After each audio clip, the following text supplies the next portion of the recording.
সন্তানের মুখে আগে খাবার দেয় নাই, নবীর মুখে খাবার তুইলা দিছে।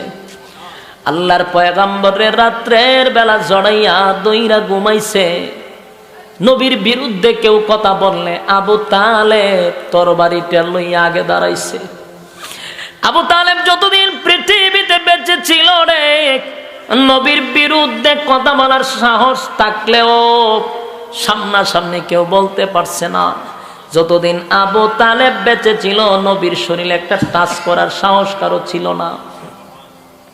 আল্লাহর নবীর এত ভালোবাসতেন, এত মহব্বত করছে রে, সেই আবু তালেব যেদিন দুনিয়ার থেকে বিদায় হয়ে যাবে, মরণাপন্ন, বিছনায় শায়িত, আবু জাহিল্লা, আবু লাহাইবা, উতবা, উতাইবা, এই সমস্ত শয়তানগুলি চতুর্দিকে ঘেরাও করে বসে আছে।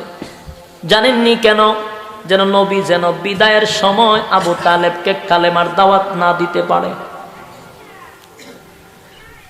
আবু জাহেল বসা, উতবা সাহেবা বসা, আল্লাহর হাবিব সেখানে গিয়া দাঁড়াইল,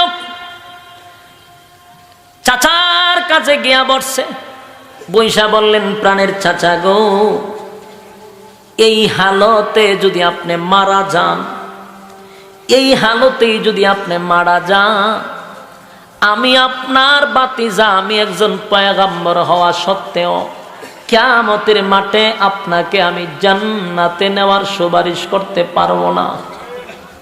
কি বুঝলেন? সমস্ত নবীকুলের সম্রাট, সমস্ত নবীকুলের সম্রাট উনি বলতেছেন, এই হালতে মারা গেলে আমি নবী আপনার জন্য সুপারিশ করতে পারবো না।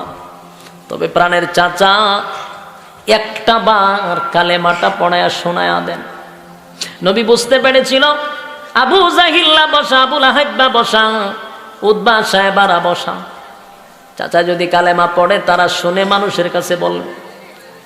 এই জন্য নবী বলছেন, প্রাণের চাচা গো, পৃথিবীর কেউ শুনবে না, কেউ জানবে না, শুধু আমার কানে কানে একবার পড়ে লা ইলাহা ইল্লাল্লাহু মুহাম্মাদুর রাসূলুল্লাহ সাল্লাল্লাহু আলাইহি ওয়াসাল্লাম।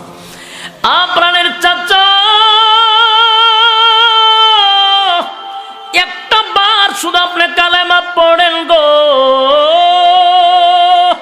আমি নবীর কান পর্যন্ত শুধু আওয়াজটা আপনি পৌঁছায়া দেন, আওয়াজটা পৌঁছায়া দেন।